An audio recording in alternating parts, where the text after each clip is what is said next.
That are joining us on the recording and those that are here, of course, with us today. Thank you very much for coming to our November Manufacturers Council hybrid meeting. Very happy to have Matt McCullough here, Senior Vice President of Economic Development, One Columbus, that's formerly Columbus 2020, here to talk about the state of manufacturing in the Columbus region.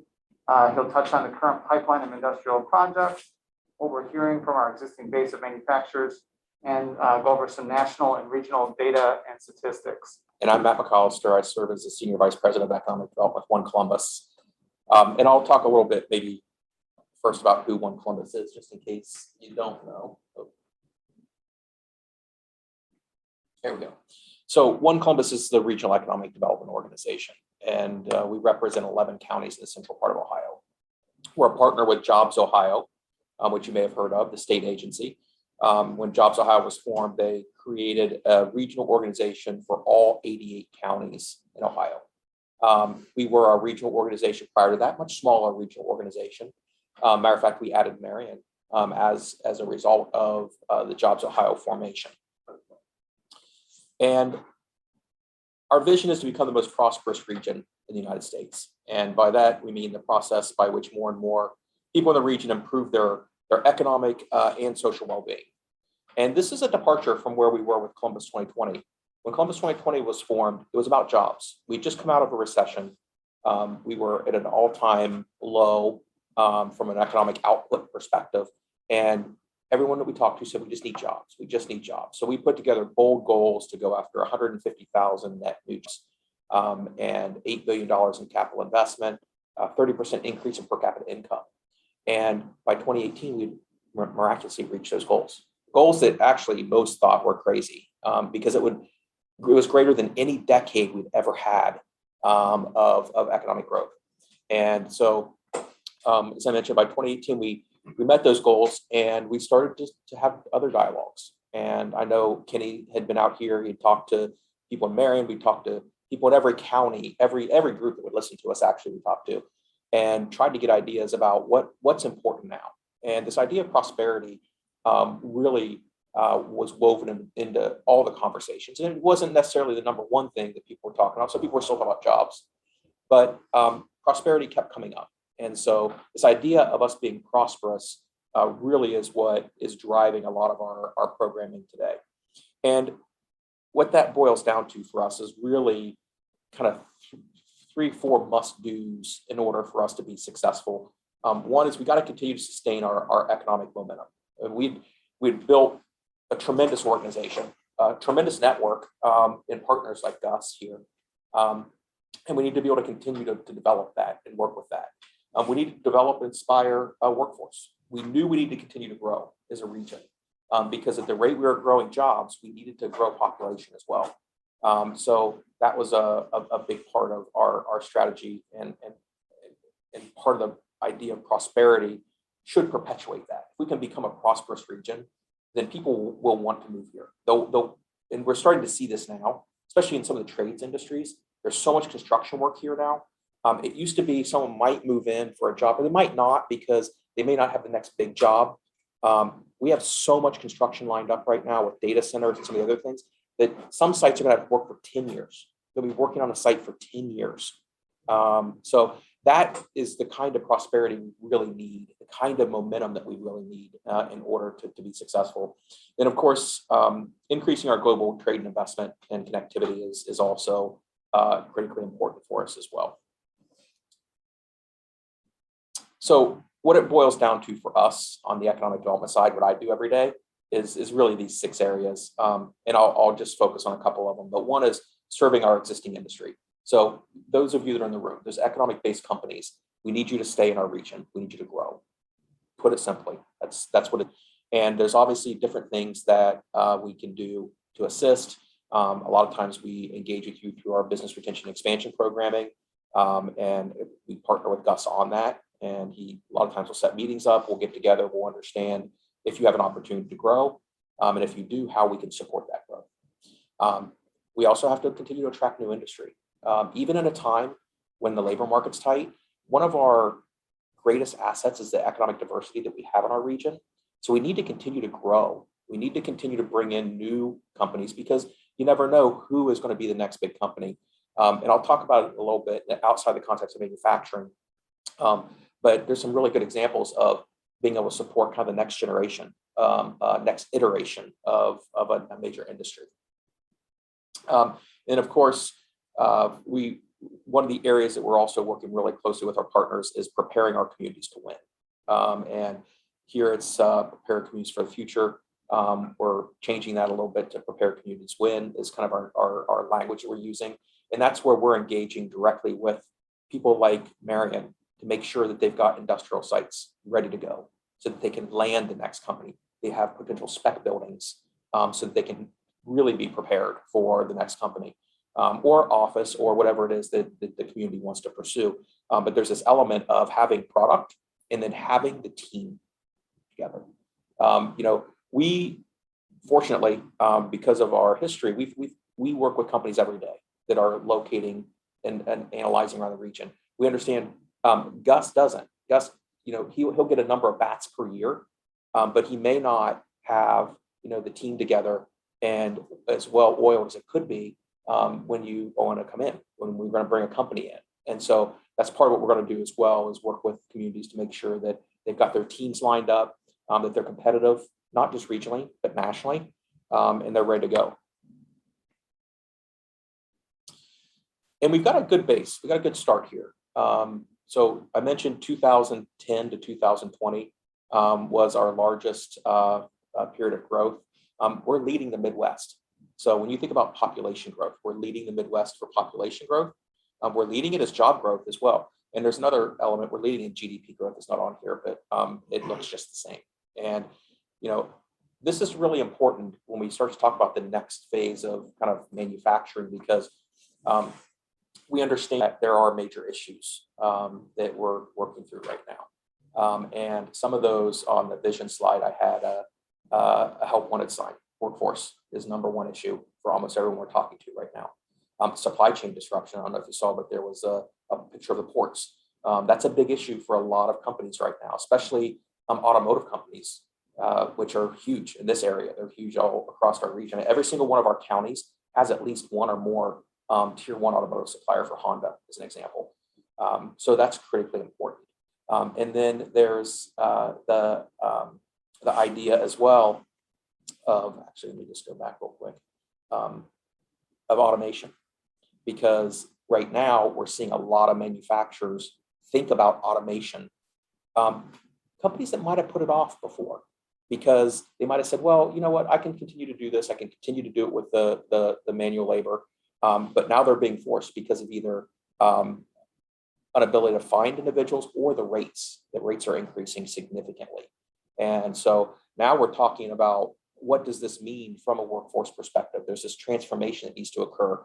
It may not be a line worker. It might be a robotics engineer, a maintenance worker that can maintain the equipment, the machinery that's maybe replacing a couple of employees. So those are all things that we know you all are confronting on a day-to-day basis, and we're trying to work with our partners and be prepared to win projects with that in mind. I mentioned a little bit about our diversity. I think this is one of our key strengths, and this is one of the areas I'll just mention. When you think about manufacturing, I mean, manufacturing crosses a lot of these, like automotive, biomedical, are two major ones here, even retail brands. We have the supply chain that services most of Bath & Body Works. 60% of the products produced for Bath & Body Works on the shelves of Bath & Body Works are produced in Ohio. They're produced actually in New Albany in a park, a supply chain park. And so, there's manufacturing in most of these areas are prominent. But one of the things I was just going to mention before is this idea of staying on the front end and needing to refresh. A couple of our largest companies under finance and insurance are newer companies. Companies like Root Insurance. They are the next wave of insurance. Nationwide's one of our largest employers in our region from an office perspective. But we need people like Root that are going to potentially be the next Nationwide to be in the market. Same thing with Klarna. It's a company most people have never heard of. They do website, the shopping cart function, for example, for a lot of websites. So when you think about having a bank like Huntington, you need people like Klarna because they're doing things, they're filling spaces that Huntington isn't yet. So, those are why it's really important for us to continue to attract new industry into the marketplace. And the other area where we've seen a tremendous transition is e-commerce fulfillment. We've always had a lot of distribution facilities in the market. A lot of them had been filling the stores, but now we're seeing a tremendous amount of growth. It's almost all e-commerce. Even traditional companies like Macy's and Kohl's, who have put million-square-foot plus buildings in our market, are doing exclusively e-commerce fulfillment. They're not doing anything to storefronts. It's directly B2C. You order something online, it goes directly to your house. And we have a lot of advantages in our market to service those kind of companies. Drilling down into manufacturing, there's just over 1,700 manufacturing establishments across our region. This is not exclusively the list, but when we look at it, automotive makes up a big portion of our manufacturing, electronics and machinery also. And some of these companies are old companies that are new again, like Vertiv. You might have known them as Emerson Network Power. They've spun out and they're a Fortune 500 company that's spun out now. They're that large. And materials is big for us as well. Companies like DuPont, PPG, Owens Corning, Worthington, they're all massive in the industry, but they're also critically important to our region. And then consumer products, obviously Whirlpool here is the leader there. But we also have companies like Sofadel that's doing tissue. They were a new attraction into our market, a 1.6 million square foot manufacturing facility in Parkway County. So we have all kinds of industrial growth right now. And I'll talk a little bit more about it when I talk about our portfolio, specifically our active projects. I think you'll be surprised at how much manufacturing is in our portfolio. I wanted to touch on just some of our regional data. And I'll do it in two phases. One is we have what we call the Regional Economic Monitor. And basically, we track the top 35 metropolitan areas in the US that have between 1 and 3 million people. So our region's 2.2 million people. When we started, we were about 2 million people, or just slightly under 2 million. So we picked those 35 because we were right in the middle. There was a number below us and a number above us. So this is pretty much 35 of the cities. You can see the cities on this deck. And we track how these communities are doing in three distinct areas: growth, prosperity, and innovation. And I'll show you a slide on each of these in a second. But the key takeaway here is that this is a snapshot of today that we're looking at. So you'll see some stuff that we're not doing well in. You'll see some stuff we're doing extremely well in. It could all be different next month. Most of these indicators are anywhere from a month to a quarter release dates. So nothing's more than a quarter old here. So let's start with growth. And the cool numbers are what you want. So the blues and the greens. The hot numbers are the ones you don't want. And I think just net job growth at the top. You can see we were a year ago we were number 9. Now we're number 27. But we could be 2 next month. You never know. But we track this because what we want to see is we want to see trends. We want to see trends over a number of months that we can start to then refine what we're doing and try to impact these numbers. But we needed something that would really give us a short-term perspective so we can do some long-term planning and strategic work. And so I don't think anything here is going to surprise anybody. Labor force growth, again, a year ago we were number 2 in the country. We're number 33 out of 35 right now. And that's just because it's cyclical and you have the cycles that go through. When we look at prosperity, this we're not doing as well in, although I'll tell you our housing permits are finally in the blue. We haven't had a blue number here probably in the past 3 or 4 years. We've always had a lot more demand. We've had housing. And it's been a big issue that we've been pushing for because we know we need more housing in order to ultimately achieve where we need to be from a workforce perspective.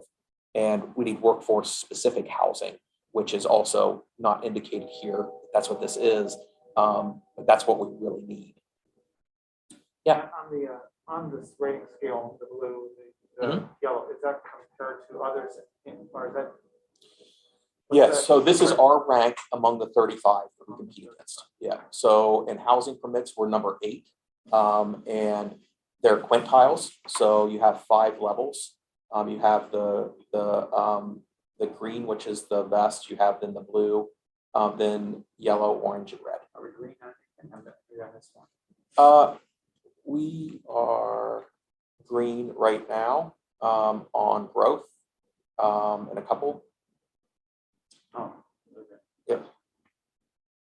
Yeah, it's kind of I guess a teal color. And then innovation. And again, we're batting pretty well here on innovation as well. And so I just wanted to share this with you because I've got we do this, then we break down a lot of these areas, which I'll do next. But this just kind of gives you an idea of a high level what we're looking at. And then when we start to drill down, we get into a lot more of the regional data as well. And so I thought it'd just be interesting to take a look. This is as of August, which is the latest unemployment release. You can see where we all stand. We're still ultra low, and a lot of it is labor participation.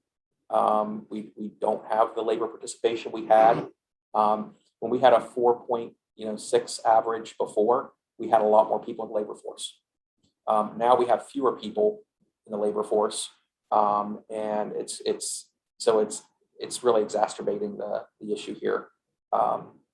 But Marion is at 5%, so you guys are the most appealing market, quite frankly. Now I think part of this is that you probably have a few more people, and we're seeing this in some of our outer line counties that are coming back into the workforce more quickly. So when you have more people come into the workforce and say, yes, I'm looking for a job, then it starts to go up a little bit. So I think you're probably seeing more people here. And you can see it's a lot of our other counties, the outer counties as well, that are kind of the same. This is kind of interesting. So we also track our overall labor force. And you can see, obviously you see the first dip. That was the pandemic. And we just fell off a cliff. But we got back up to almost where we would be on the same trajectory. We got beyond where we were before, but we started to see a dip again.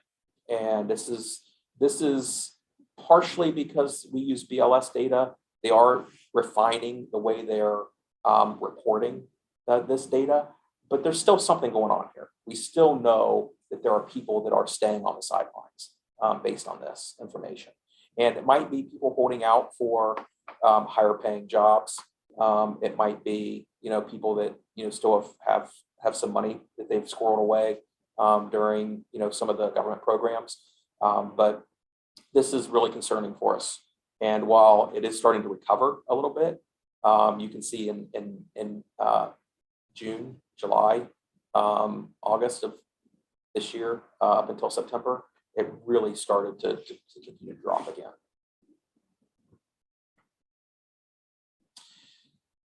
This is also interesting as well. So this is job postings by volume. We break it out into a couple key areas: management, IT, logistics. You can see manufacturing there in red.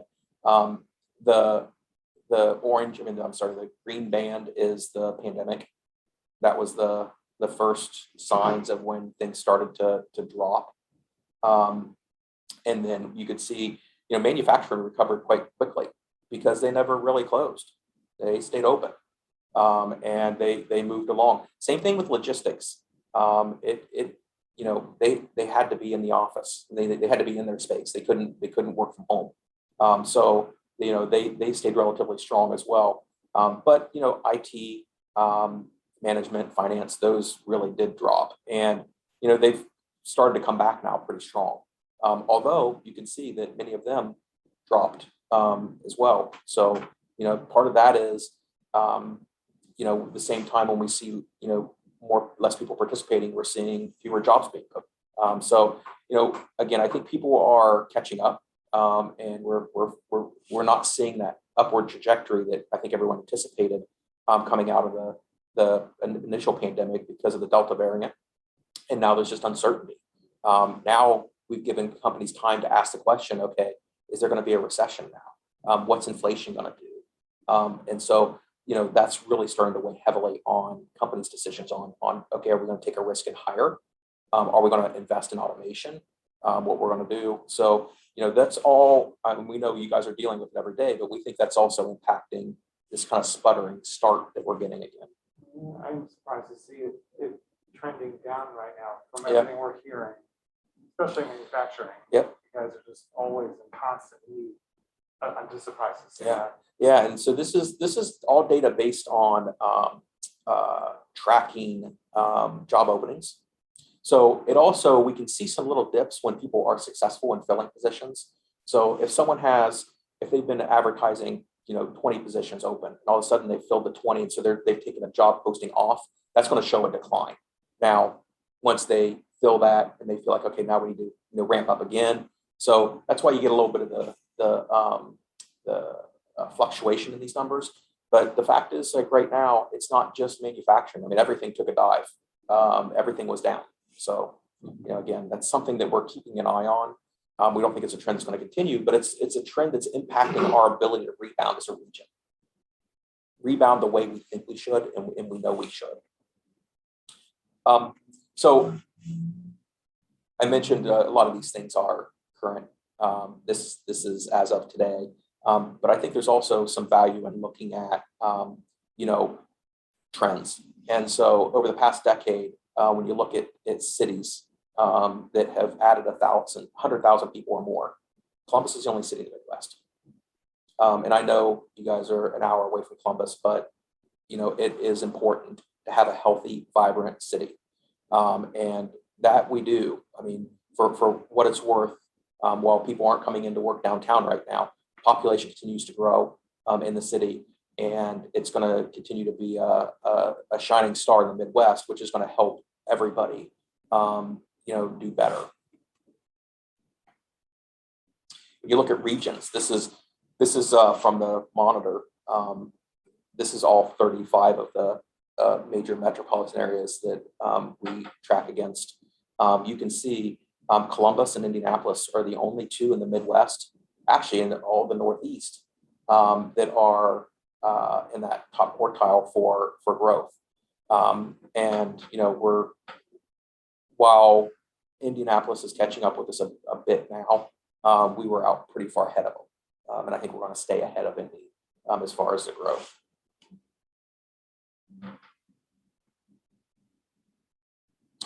So some things that we're hearing, and this is kind of a combination of tracking that we do. We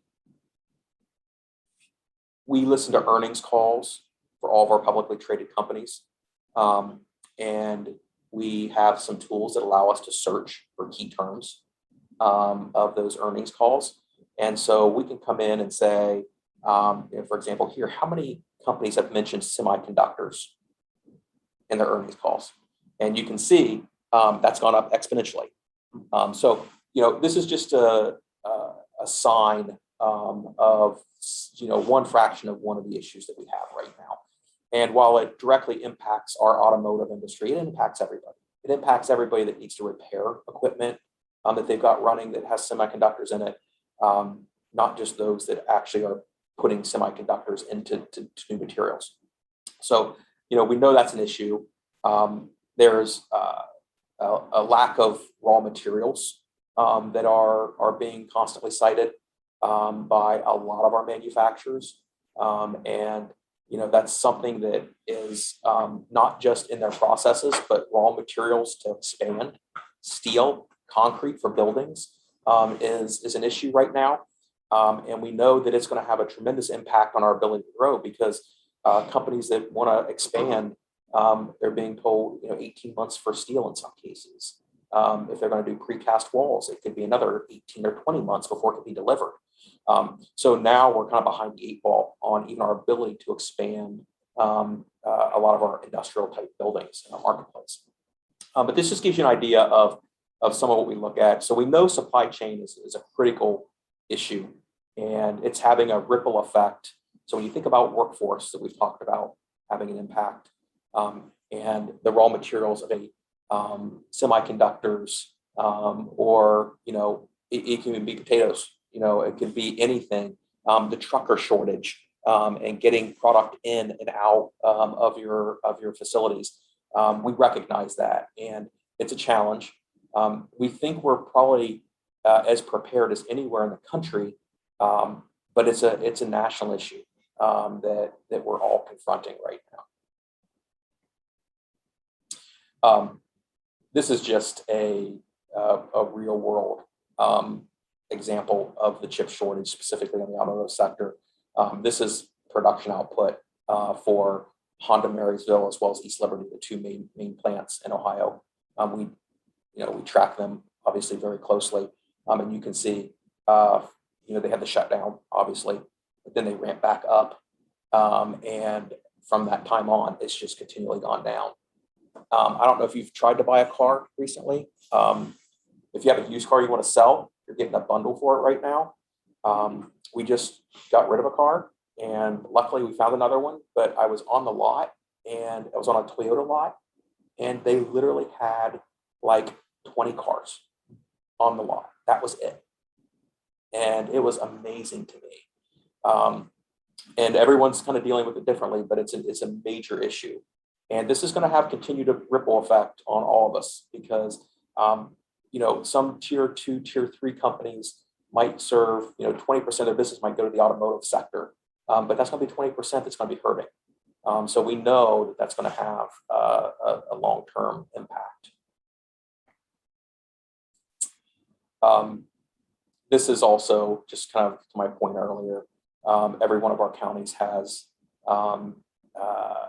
a automotive producer in it, a parts producer, and specifically combustion components. That's the other thing we're watching now. Is there's a shift, obviously, to electric vehicles. Ohio was the #1 producer of combustion engines, the #2 producer of transmissions. Electric cars have neither of them. So we have to be watching that as well, and the transition. And there is a full-on transition going right now. We do have a couple electric lines at Honda, which is great. But they're talking about 2030, 2040, having like 80-90% of their production being electric vehicles. So, that is going to be a game changer for a lot of companies. We're not going to need to produce gas tanks. So those are sorts of things that we're also keeping an eye on, and it's going to impact every single one of our counties. Some less than others, but there will be companies that have opportunity to gain battery production. There'll be, electrical wire harnesses. There's a lot more of that going on than you have in a traditional combustion. But it's something that we're tracking and need to be made aware of. And this is something I just wanted to point to as well, because this is pretty astounding to me. I mean, I've been here in the market for almost 20 years, and we have never had the amount of speculative industrial development that we have right now. Now, most of this is bulk industrial. We classify it as industrial. Most of it's bulk industrial. It can house a lot of manufacturing.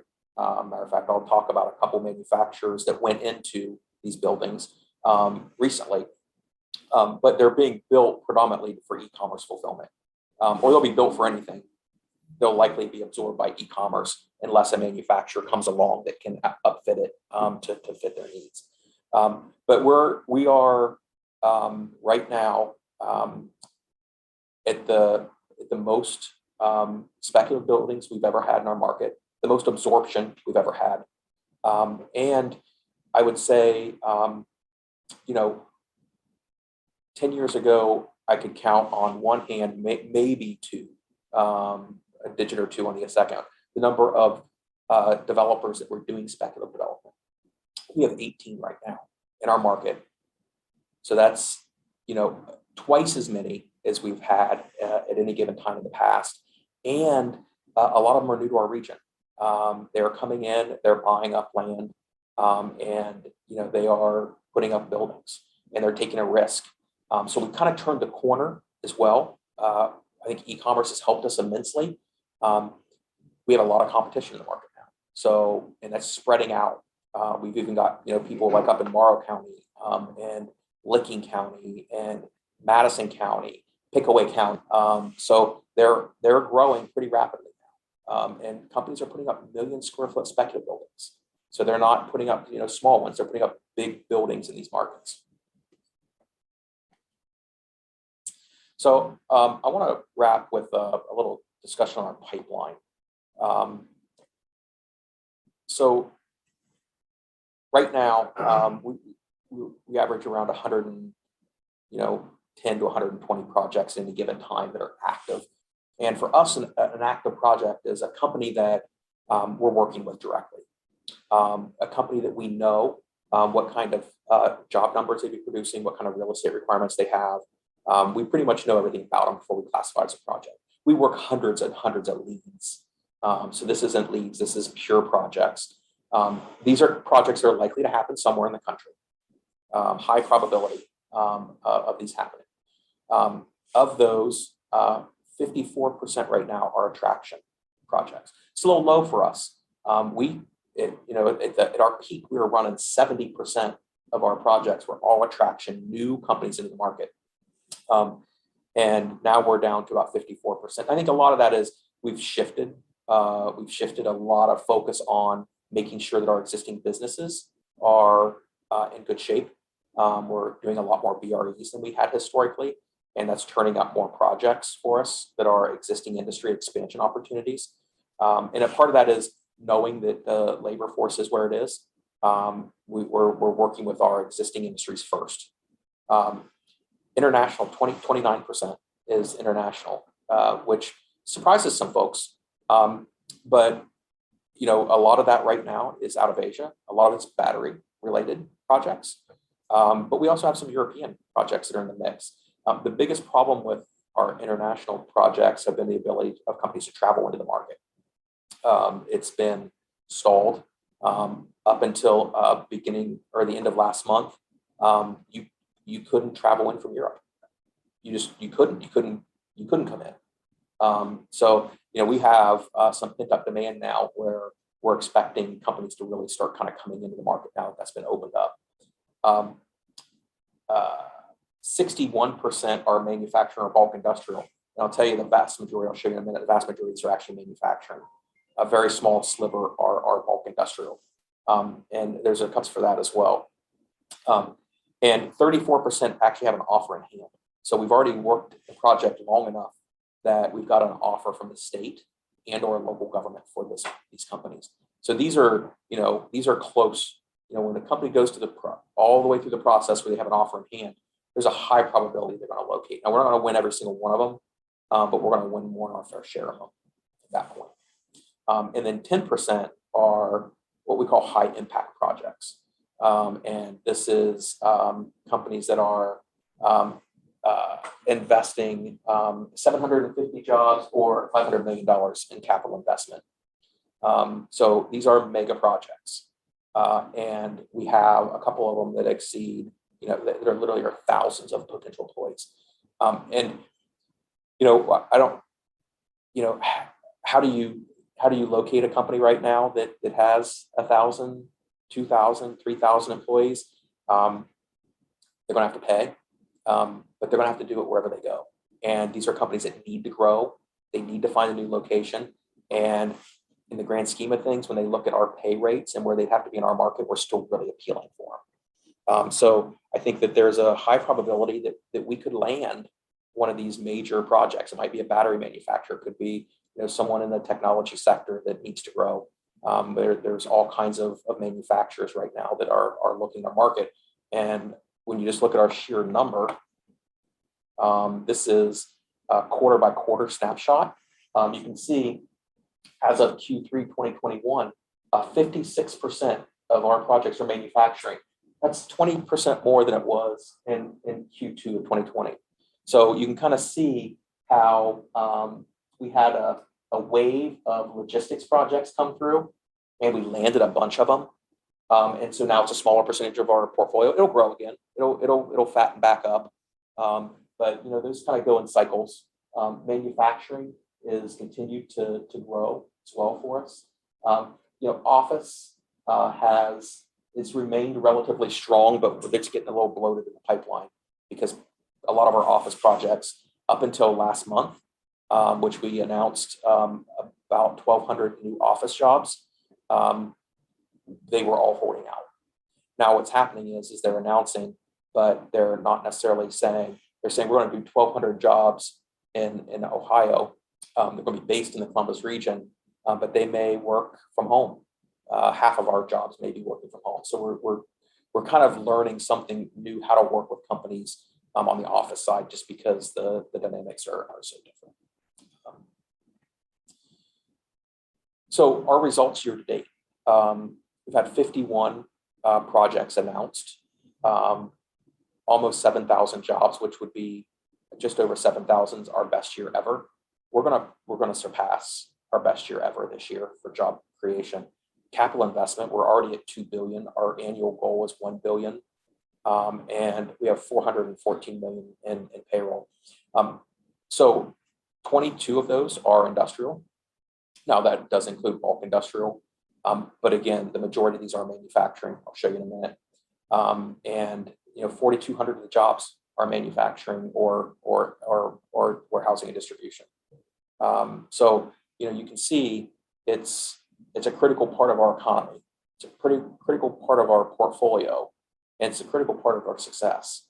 And I don't see it slowing down, barring anything, because as I mentioned, as bad as the circumstances seem, when you compare to the national circumstances, we're still highly competitive, and these companies need to make decisions. They need to grow somewhere.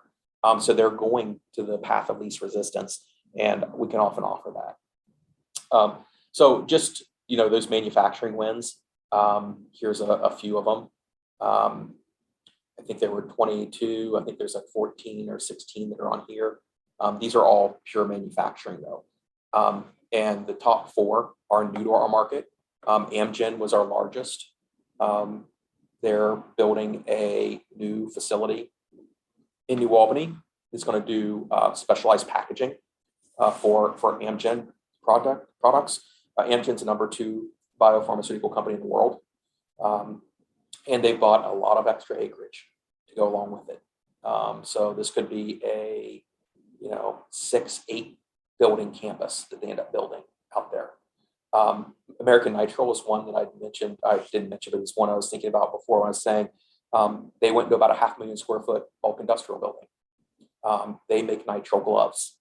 And so they're going to have literally a football field, basically, of glove making under one roof. And they're getting up and running as we speak. Calera is it's a automated greenhouse.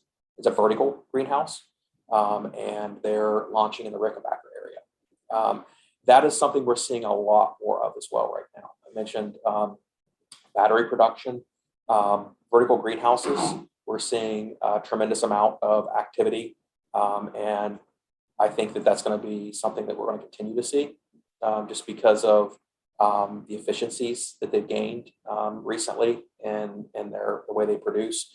And there's been a number of outbreaks. There's been salmonella. There's all sorts of things that they can, in a controlled environment, maybe control a bit better. Expansion projects, you can see everything from Palmer Donovan was a kind of small one to T. Marzetti, which was a pretty large one for us. Transcendia does film that's they're creating a specialized film now here that goes on the back of a lot of the PPE products. So like for gowns, they'll have the non-woven layer, then they'll have a film behind that. That's the film they make. And there's just tremendous demand for that. And we actually were in competition for that one with their facility in Paris. So, I mean, it's not always, Columbus or, Pittsburgh or Columbus or Indianapolis. They have a facility that produces the same, product in Paris that they produce here now, and they had to make an investment in one of those locations to expand it to accommodate this new line. And we were able to do that. One of the other areas that we've seen some pretty interesting growth is biomedical. Andolin Pharmaceutical is a great example. This is a company that's spun out of a children's hospital, and they're going to be producing pharma.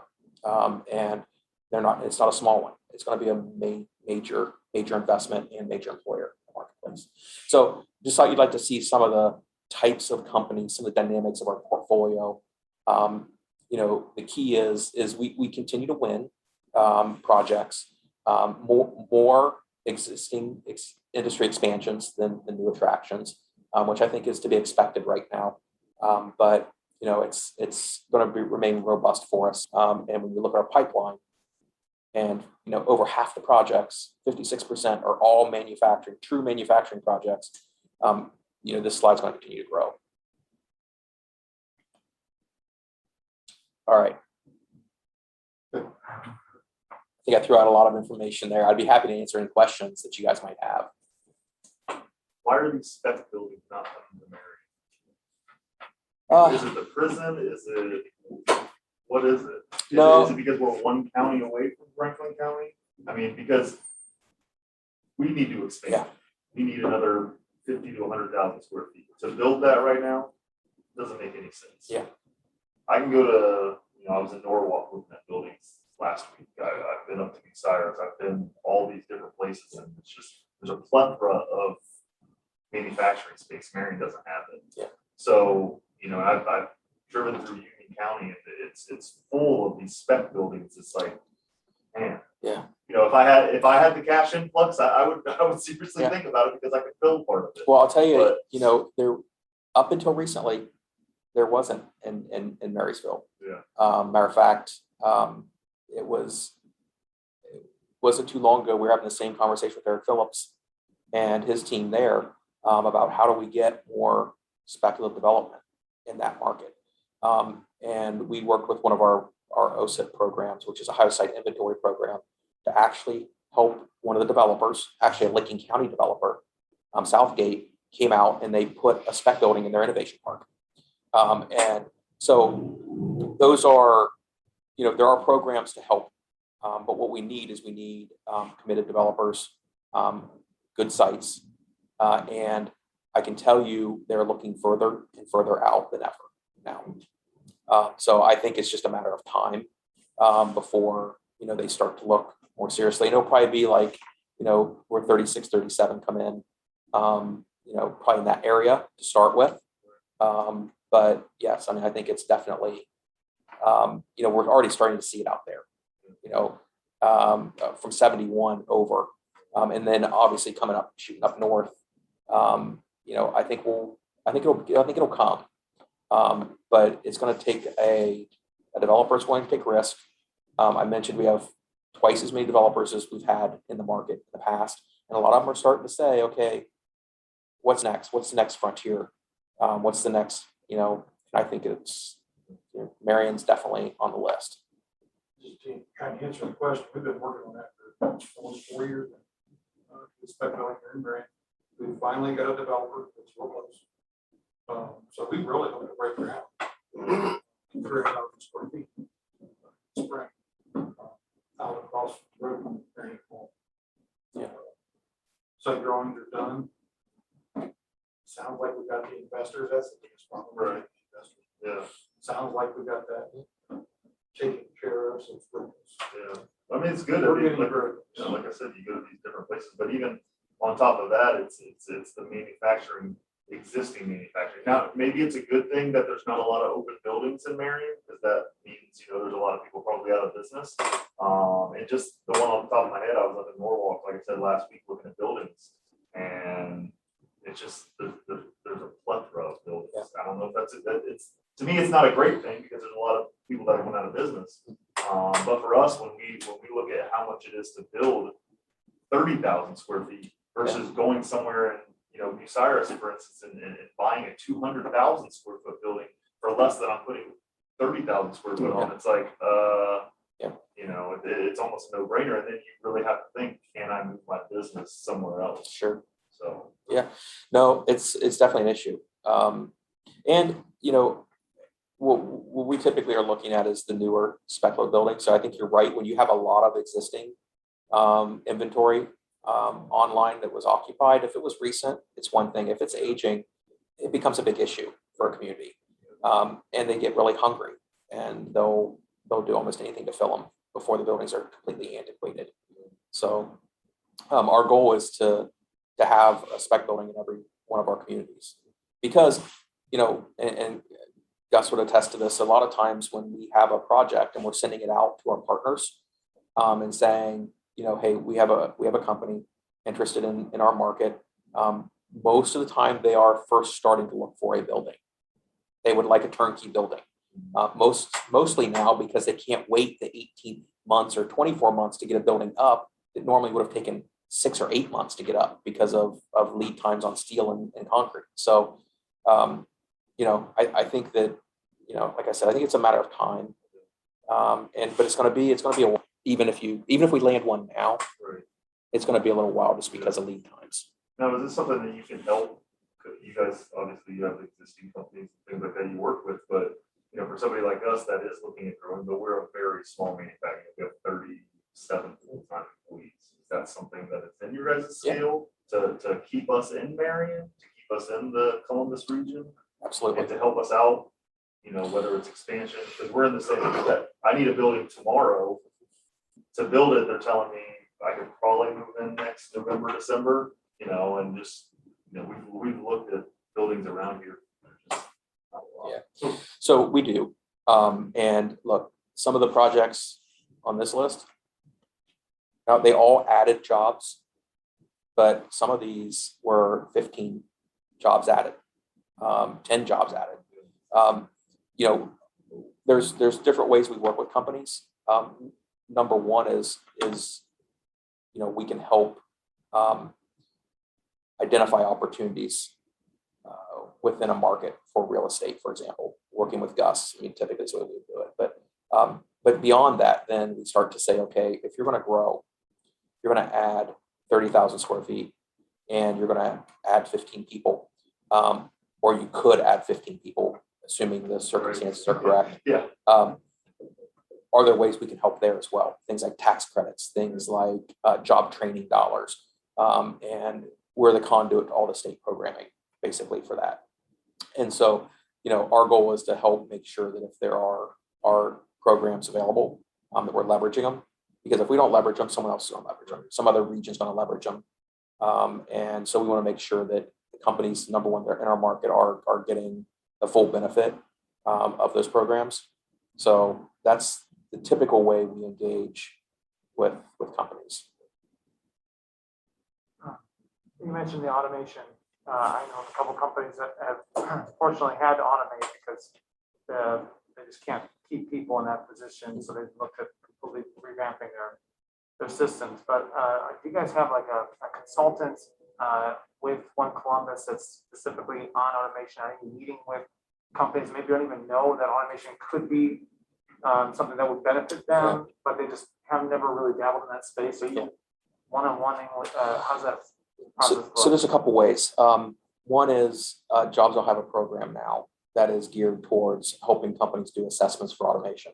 And it's not a program they have defined in a one-page brochure. It's a meeting with their manufacturing team and understanding the type of automation needs to occur, and then they can make a determination of whether or not it's something they can support. Beyond that, though, we typically engage with the MEPs the manufacturing extension programs.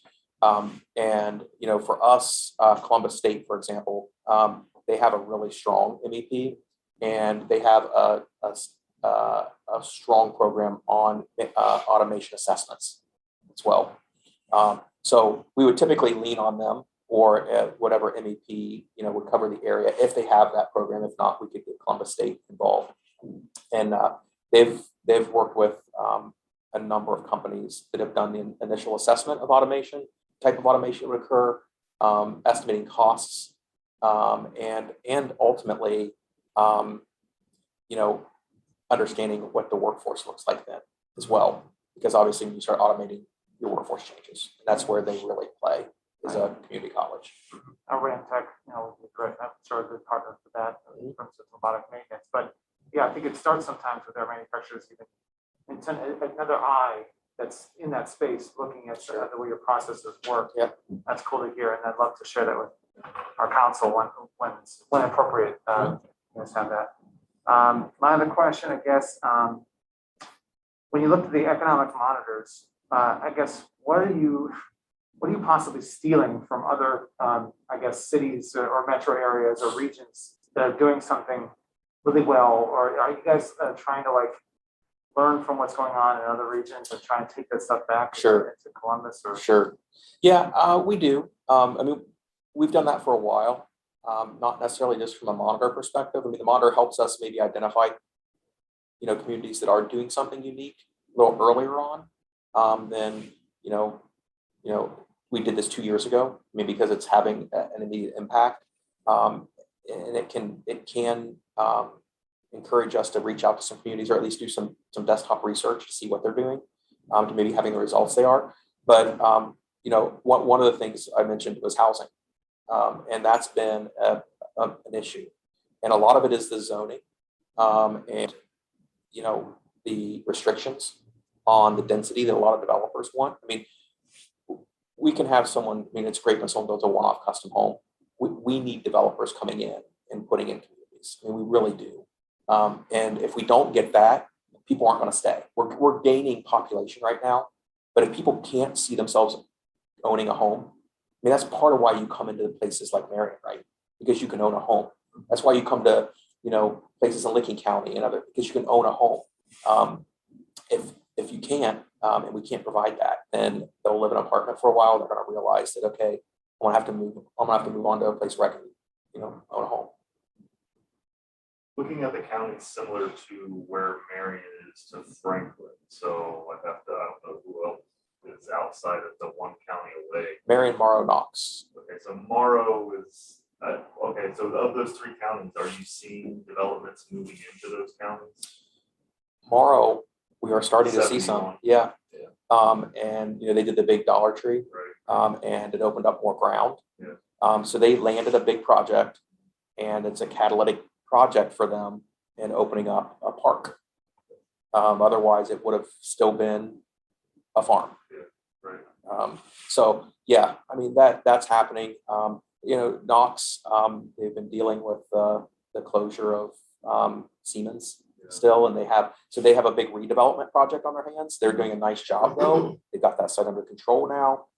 They're starting to put, you know, companies into individual buildings out there. Are developers looking in, I mean, do you deal with building developers of houses, you know, is Marion even on the radar? Housing, we have, we've stayed a proponent of, but we're not pursuing them. Developers that are doing speculative industrial and office development, we absolutely are. Well, obviously, but what we're saying is you need the houses Yeah. to have the, you know, so when you look at Marion, there isn't anything. Now, I feel like the southern Marion, you know, Waldo, you know, a little north, you know, with Pleasant putting new schools in definitely helps things out, you know, but there's not a lot of houses, you know. Yeah. So what drives people to come to Marion is the big. Yeah, and I think that you know, it's probably similar to, you know, situations where Delaware has been. I mean, they've done a really nice job of taking their downtown, getting it renovated. And now it's spurring a lot of ancillary development outside of the city. And another further south, but Yeah, anywhere you go in Delaware County, they're not stopping building houses. I always see farms, and I would always think like, there's no way they'll put a development there, and all of a sudden there's 100 houses starting at $500,000. So Union County just surpassed Delaware as our fastest growing county now, Wow. which, I mean, it's still a percent of Yeah, growth, but Right. But, Delaware County held that title for probably a decade. And now Union County has it. So like I was saying, it's moving, it's shifting, and it's coming north, by the way. I will say Gus was here still, and Evelyn was here from Regional Planning Office. They have told us at least that there has been more conversations around housing developments than there have been in a very long time. That so speculative, and but they've had more meetings with potential developers in the It's last a lot 6 cheaper to months. build. Yeah, It's a lot right. cheaper to live. Yep. It's, And specifically, I guess, like you said, in Waldo, is what they're hearing or seeing. Well, Some- and you've got great employers. I mean, you've got, you've got some really large employers here. Is poor quality Route 23 compared to 33 and 71? One of the major difficulties with Marion, with a lot of people, they scared to death of coming up here because 23 is just. Yeah, I look, I mean, I think 23 is a bit of an issue. To a certain extent. I mean, once you get past Delaware, you're fine. Actually, once you get past, a lot of the southern Delaware County, you're fine coming up. But I think that those that want a connection, because again, if you're talking about companies and attracting them, even the ones that may not use it often still think about things like access to the airport. So that does come up, and all things considered, though there's still a lot of options slightly closer that they might choose. But, I think that like I said, you've got a great base of employers here. And I think they're proving out that it works. It works fine. And you've got some great assets like the rail intermodal and other things that are truly opportunities that are unique to the market to grow that I think are going to continue to accelerate the growth.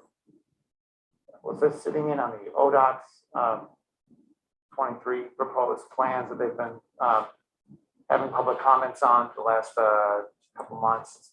They've got some ideas. Nothing is in place. It's going to be a long time before any of this stuff is acted on, but they are aware of at least the issues that happen, the bottleneck, and apparently the bridge that's being built in Detroit, the Gordie Howe Bridge to Canada, is going to apparently drastically impact 23 down past Delaware. They don't want to be a bottleneck for when that's done. So they're trying to have all this in place before 2020, end of 2024. In terms of, I don't know if you've heard that, but that's kind of what we've heard. Is that that's apparently driving a lot of why these conversations are happening here now.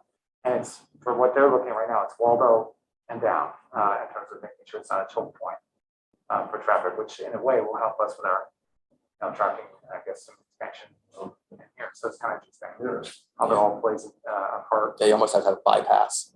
Yeah, they had like 5 different proposals. There's, do something with the 71 connector, or there's lots of different potential. I mean, I'm on the northeast side of Columbus, and I came up 71 today, the 36, 37 I crossed. Still got to try to Yeah. That's a nightmare. Right. 36, 37 is Yeah. great until you get Yeah. to Oaklanders. Right. Yeah. Yeah. And I mean, for us, being on the west side, you're better off going down Route 4 and going in 33 to get into. But I suspect if they get that fixed, which is probably an easier fix than a lot of stuff south of that, that's going to be the route that everyone would take in and out. Yeah. Probably they gotta connect 36, 37, 23 around. Yeah. And really making 42 to 33, if you can make that a 4-lane, Yeah. I mean, that would clear up a lot of things. Yeah. But no, I mean, I think that the point though is well taken, because if you look at like 33 corridor, it was wide open. And now a lot of the development off of Industrial Parkway, which runs parallel to 33, and it has, 3 intersections between Marysville and Dublin, 3 interchanges. So, it's well serviced area, and it's probably going to be a pretty big growth area in the future for us. Back to population, I guess, beyond the metro area, I think you guys are tracking population growth across all your 11 counties. What are those looking like? I guess we know from the census that Marion lost a little bit. Yeah, so Marion lost. I actually had the slide in there and cut it just because I didn't think there's not time to cover it. But I think Marion was probably the only one that lost in our region, but it was slight. I mean, it was, I think, like 100, 150 people or something. It wasn't major. And then we have all the way up to Franklin County, which actually added the most population. It's just it already had 1 million people, so it was a small overall percent of growth. But everyone else is adding, and I think it's also like our southern counties are getting a lot of population movement from the southern half of the state because of lack of opportunity, and some of it's terrain. I mean, it's hard to build a warehouse, when you have to take the top off a hill. I mean, and then if you look at southeastern Ohio, there's a lot of hills. So, places like Rickenbacker are driving. I mean, there's massive number of people from as far south as even like Athens driving north to work. And that's impacting places like Pickaway County, because a lot of them are coming up, through Pickaway County, and they're like, oh, here's a job at Sofadel. Here's a job at Magna I could take, and I'd be closer, and I could still be on the south side. So we're starting to see some of that happen. But again, you have to have the housing. You have to have the stock to keep them. Is there anything else that one Columbus should know, I guess, from those who are here about what you'd like to see, or anything that's kind of stopping you? Jobs on filling jobs is a major thing I keep hearing, but is there any other comments from y'all? Space, I'm hearing space. Yeah, I mean, space job. I think everybody's fighting jobs. I mean, it would scare me for a huge company to come into and want to hire 2,000 people, because then I look at my 37 and say, how many are you going to leave? I mean, we've got to raise our wages like no other, as I'm sure everybody around here has, which is, it's fine. It's not a bad thing. But so it's one of those double-edged swords where it's like, yeah, it's great to have all of that, but where are we going to pull the people from? 5 to 7 years ago, warehouse workers were making, $11 an hour. And then Amazon came in. Right. And they went to 15. And everyone's like, how are we going to compete with 15? And there was this, this shift of actually a lot of manufacturing workers, entry-level manufacturing workers shifting to warehousing. And then we had others that came in, and we've got some warehouses now that are paying $18 to $20 an hour to start. And, I've got one that just I was talking to the other day, and they're like, with all the bonuses they can get to $22 an hour. And so, I think that, and that's not work for everybody, by the way. I mean, some people aren't cut out for it. And there's a monotonous to it that, I think is, people will leave for a short period of time and then they'll come back. We saw a lot of that in Licking County. Licking County had one of our first really big Amazon facilities, and it really sucked a lot of the entry-level manufacturing out, but a lot of it started trickling back. Now they raised their wages to be competitive, but all things considered, they would rather work at a smaller manufacturer than at an Amazon for sure. But those are all things that, to your point, that if you were to plop down even a 500-person operation, it would definitely impact, because you're a little bit of an island out here. You have a lot of smaller communities around you, but you're kind of like a Mount Vernon is for us. Lancaster is for us, and they're a bit of an island as well to the south. Any other comments? Matt, thank you very much. Yeah. again. Oh, no, it's my pleasure, my pleasure. Uh,